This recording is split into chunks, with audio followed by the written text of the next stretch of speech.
அனைவருக்கும் வணக்கம். நான் தமிழரசி பாலமுருகன். இந்த பதிவில் நம்ம பார்க்க போறது நாளைய தினம் 16/6/2026 செவ்வாய்க்கிழமை அன்று வரக்கூடிய இந்த மாதத்தோட ஜூன் மாதத்தோட திரிபுஷ்கர யோகம்.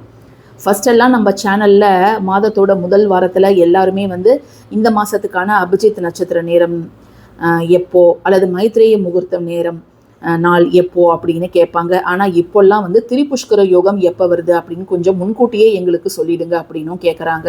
ஸோ இந்த நாள் மற்றும் நேரத்தில் நம்ம என்ன செய்யணும், என்ன செய்யக்கூடாது அப்படிங்கிறத ஏற்கனவே நம்ம சேனலில் ஒரு டீட்டெயில்டான பதிவாக கொடுத்துருக்குறேன்.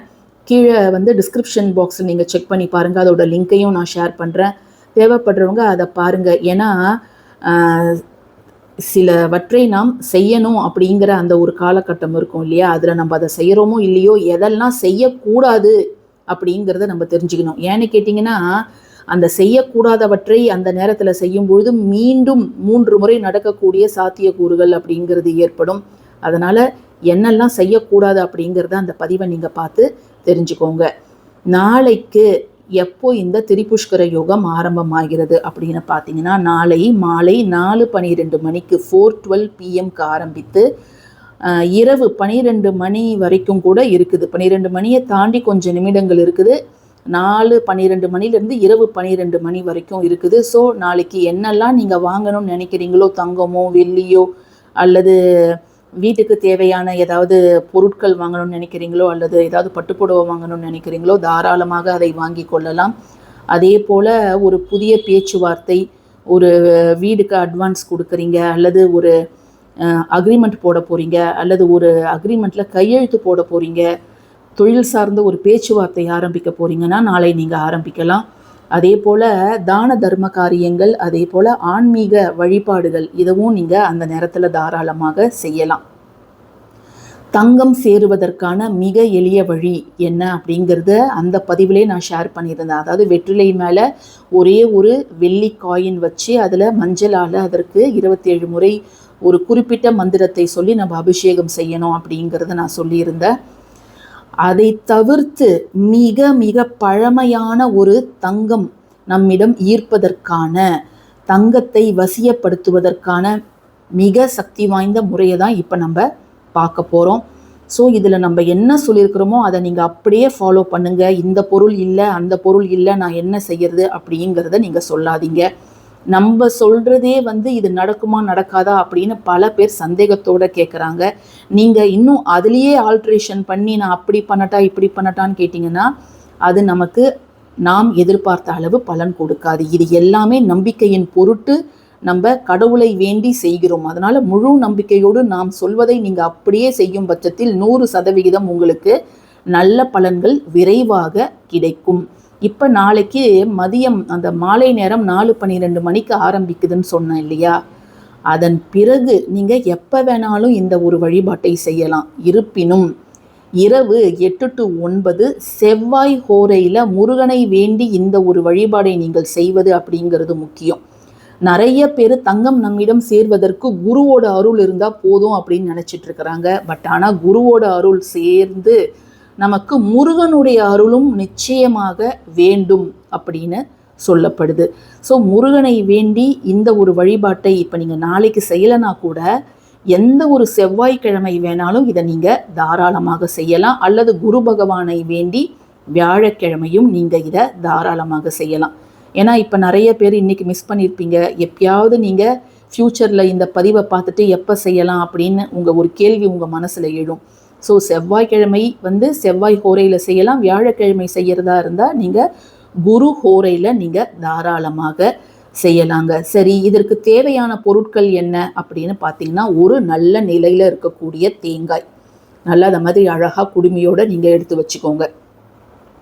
ரொம்ப நாள் வீட்டில் இருக்குது, நான் அதை எடுத்து யூஸ் பண்ணுறேன் அப்படின்லாம் பண்ணாதீங்க, ரிஸ்க் எடுக்காதீங்க. ஃப்ரெஷ்ஷாக வாங்கி நீங்கள் இந்த வழிபாட்டுக்கு செய்யுங்க. அதே மாதிரி ஜஸ்ட்டு ஒரு டேபிள் ஸ்பூன் பச்சரிசி, துவரம்பருப்பு, அதுக்கப்புறம் வெள்ளை கொண்டை கடலை, இந்த தானியங்களை சரிசமமான அளவில் எடுத்துக்கோங்க. நான் எடுத்திருக்கிறது டெமோ பர்பஸுக்காக ரொம்ப ரொம்ப கம்மியாக நான் எடுத்திருக்கிறேன்.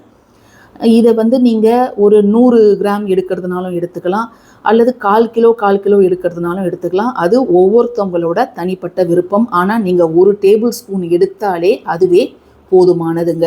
இந்த ஒரு வழிபாட்டை உங்களுடைய பூஜை அறையில் அல்லது பூஜை ஷெல்ஃபில் தான் நீங்கள் செய்யணும். சுத்தப்பத்தமாக இருப்பவர்கள் தான் இது செய்யணும். ஆண்களும் செய்யலாம், பெண்களும் செய்யலாம்.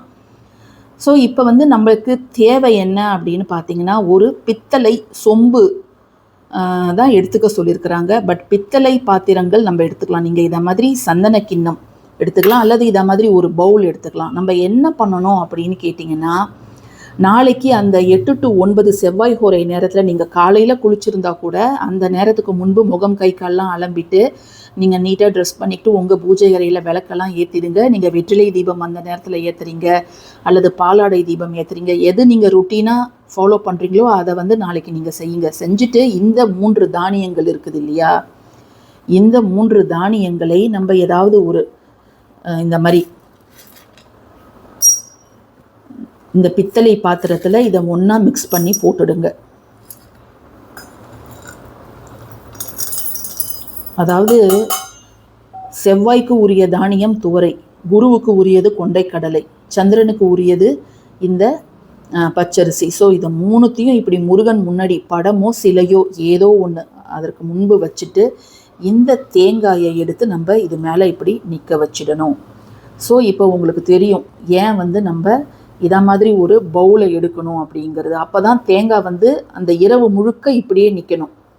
இதை நீங்கள் வச்சுட்டு முருகர்கிட்ட எங்கள் வீட்டில் தங்கம் சேரணும், இல்லை அடமானத்தில் இருக்கக்கூடிய தங்க நகைகள் எங்களிடம் வந்து சேரணும், இல்லை நம்ம யாருக்கிட்டேயா தங்கத்தை கொடுத்து ஏமாந்துருப்போம் அந்த ஏமாந்த நகைகள் எங்களிடம் வந்து சேரணும், இல்லை புதுசாக நகைச்சீட்டு போடணும், இல்லை இருக்கிற தங்கம் எங்களிடமே இருக்கணும், அதுவே ஒரு பெரிய கஷ்டம் இந்த காலகட்டத்தில்.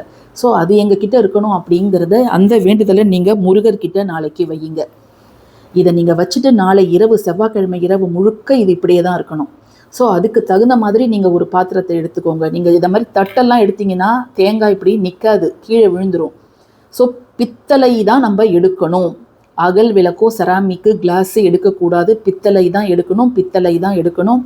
ஸோ இதை நீங்கள் வச்சுடுங்க. மறுநாள் புதன்கிழமையோ அல்லது வியாழன்கிழமையோ நீங்கள் முருகர் கோவிலில் போய் இந்த தேங்காயை உடைச்சிட்டு நீங்கள் ஏதாவது அர்ச்சனை பண்ணிக்கிட்டு வரலாம். இந்த தானியங்களை நீங்கள் பறவைகளுக்கு உணவாக வச்சிடலாம். இன்கேஸ் நான் வந்து 100 வாங்குகிறேன், இல்லை 1/4 கிலோ வாங்குகிறேன் அப்படின்னா நீங்கள் அதை யாருக்காவது தானம் தந்துடலாம். தானம் தருவதற்கு முன்பு நீங்கள் அதெல்லாம் தனித்தனியாக எடுத்து தான் தானம் தரணும். இப்படி 3 தானியத்தையும் ஒன்றா போட்டு கொடுத்தீங்கன்னா அது யாருக்குமே பயன் இருக்காது. அதனால தான் நீங்கள் கம்மியாக எடுத்துக்கோங்க, அதை நம்ம பறவைகளுக்கு வச்சிடலாம் அப்படின்னு சொல்கிறேன். ஸோ இதை வந்து பறவைகளுக்கு வச்சுடுங்க. இந்த தேங்காயை முருகன் கோவில் இருந்தால் அங்கே போயிட்டு நீங்கள் ஒரு அர்ச்சனை செஞ்சுட்டு இதை உடச்சிட்டு வீட்டுக்கு எடுத்துகிட்டு வந்து நம்ம பயன்படுத்திக்கலாம். அப்படி இல்லை முருகன் கோவிலுக்கெலாம் எங்களால் போக முடியாது அப்படின்னா நீங்கள் வீட்லேயே இதை முருகர்கிட்ட வச்சுட்டு தீபதூப ஆரத்திலாம் காமிச்சிட்டு நம்ம உடைச்சி சமையலுக்கு இதை நாம் பயன்படுத்தலாம்.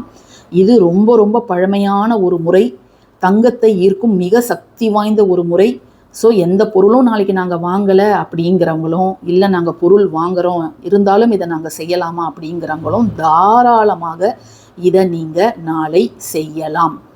ஸோ எல்லாருமே கமெண்ட் செக்ஷனில் தங்கம் சேரும் அப்படிங்கிறத டைப் பண்ணுங்கள். இந்த பதிவு பிடிச்சிருந்ததுன்னா கட்டாயமாக லைக் பண்ணுங்கள். தயவு செய்து ஒரு ஹம்பிள் ரெக்வஸ்ட்டு, எல்லாருக்கும் இதை ஷேர் பண்ணுங்கள். ஏன்னா நிறைய பேர் அந்த நேரத்தை மிஸ் பண்ணிவிட்டு நான் பண்ணலை அப்படின்னு சொல்கிறாங்க. எல்லாருக்கும் ஷேர் பண்ணுங்கள். ஸோ தேங்க்யூ ஃபார் வாட்சிங் திஸ் வீடியோ. நன்றி.